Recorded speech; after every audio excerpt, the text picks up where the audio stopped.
I will discuss policy-based routing, and this is one of the CCIE Enterprise Infrastructure version 1.0 lab exam topics. So, what is policy-based routing? Basically allows us to make a forwarding or routing decision that is independent of the routing table. So meaning that you can configure policies, route maps specifically based on the IP address, port numbers, or protocols.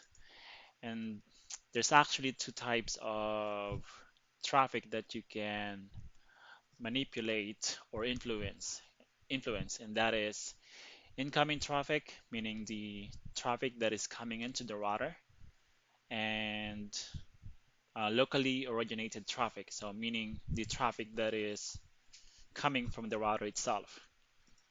So this video I'm going to talk about both. So how to configure policy-based routing for incoming traffic. So I've created steps here. Uh, there's actually just 3 steps. So verify current routing before configuring this procedure. So this is the lab or topology that we are going to use. So basically, I just said verify routing before configuring before configuring these steps. How about that? I'm just gonna say steps. So I wanted to, um, you know, just check the current uh, situation first, or the current routing in basically on R1 in this case. So I'm going to go to PC1, actually PC2, because this is the one that I'm going to use for the routing based, I mean policy based routing. So I'm going to trace route to 8.8.8. So this is a loopback IP address on R6. So I'm going to trace it. I mean to trace to that IP address, and it's basically the hops are our first hop is R1, which is 192.168.21.1, and second hop is ISP1, 192.168.31.3, and last hop is R6 or .63.4. So that's the current traffic flow in this uh, network. And if I go to R1 and just, let's say, I won't be able to check actually. Let me see. Yeah. So going back here, I'm going to match PC2 if, when I when we configure PBR for incoming traffic, and I'm going to match R1 itself. So this IP address on gig 0/1. So I'm going to match the ccnp protocol only. So I think that's something that we cannot verify now. Yeah, we can, but we will verify it later. So let's start with the configuration. So first one, step one is basically just match the traffic. So in this case, this is PC2 IP address. So I'm going to just copy and paste this to R1. So this is Step one, so basically match the traffic. So source IP address is going back here, PC2, which as you can see here, get a little bigger. And this host here, which is the host, the loopback address on R6, this here. Going back, step two is create a route map and specify how the packets are to be forwarded. So just going to create a route map, which is very simple also, and just match the access list. And this is how you set the action. So what you will do with the matched traffic in this case. Let me do a question mark here. So set IP address default. Okay, yeah. So in this case, we are just choosing next hop, and our next hop is gonna be R2 actually. So R2, that's the IP address of R2 facing the LAN network. So 192.168.21.2. And step three, which is basically the last step, is to apply it to at the link level. So in this case, it is gig 0/0. So basically just going to manually type it. So IP policy route map, and just um, type in the route map name. Just gonna copy paste it and then just save.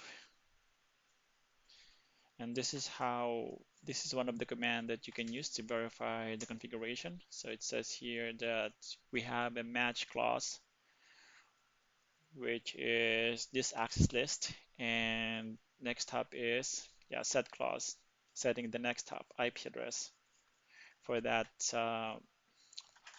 traffic, or traffic.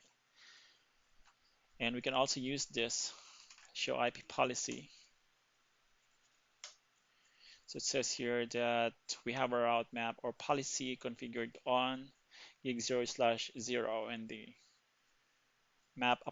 route map applied is this. I'm going to turn on debug IP policy, and I'm going back to PC2 and just do a trace to that IP address again. So before it was the next hop was, the second next hop was 21.1. Now it is 21.2. So meaning that it is R2. So our PBR is working as expected. So next hop now is R2. So going to do this command again. Actually, since we have debug policy, IP policy on, you can see that it says here policy match. So oops, permit. So this is the route map that we created, and this is the source, which is PC2, and this is the destination, which is the loop back on R6. Policy routed. Okay, looking good. Yeah. So going to do that command. So we see that we see policy routing matches here. Let me do the trace again, and we will see that that traffic will increment. See, 24 packets, 2,544 bytes. So PBR is working as expected.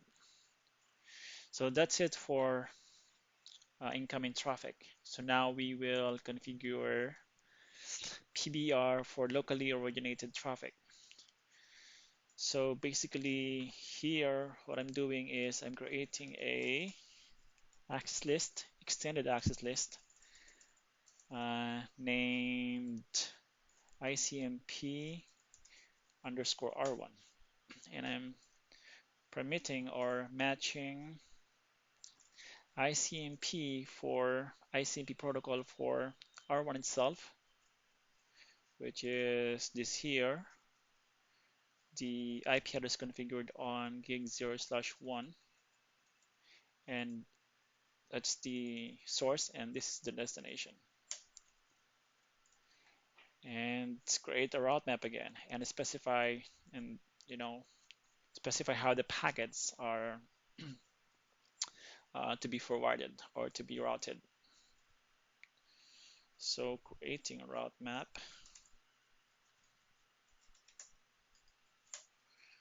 and then match the access list, extended access list, and then set the next hop to R2 IP address, LAN IP address here, and then apply the local PBR in the global configuration mode. So for incoming traffic, you apply it at the link level, but for locally originated traffic, you apply it in the global configuration mode. So let me do that command, or actually that, but it doesn't matter. So even though I applied it under config route map, it still took it. So yeah, let us verify the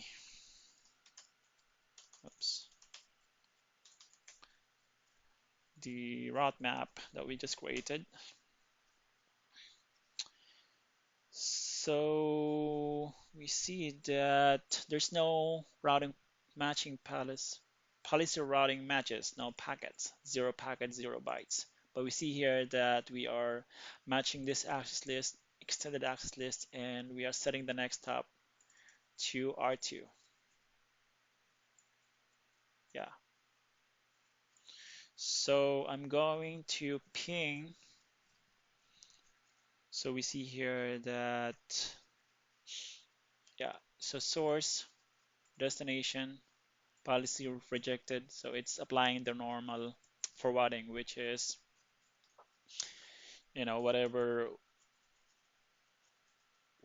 whatever you have in the IP routing table here.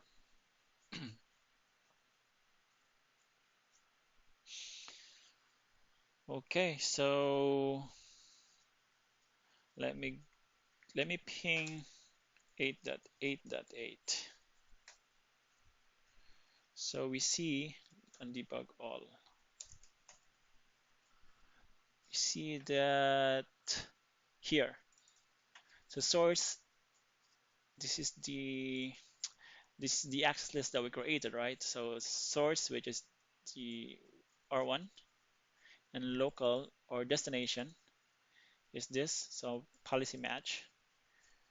So yeah, route map PBR underscore R1 permit.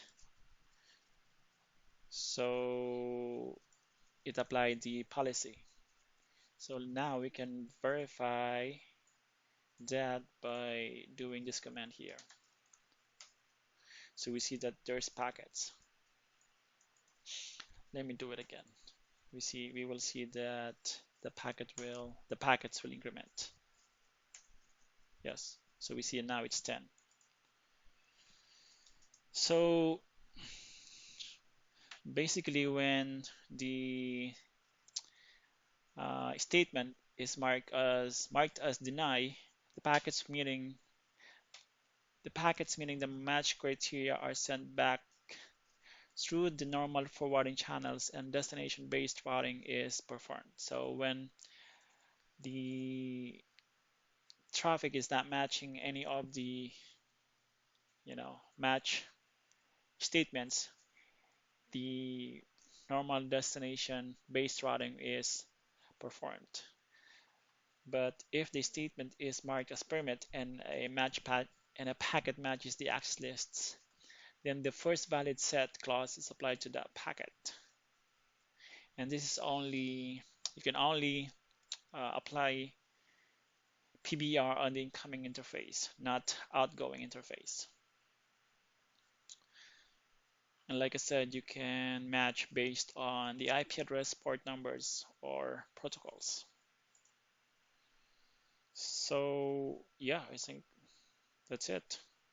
So that's how you can configure PBR or policy-based routing for incoming traffic and for the locally originated traffic. So yeah, that's it in this video. Thanks for watching.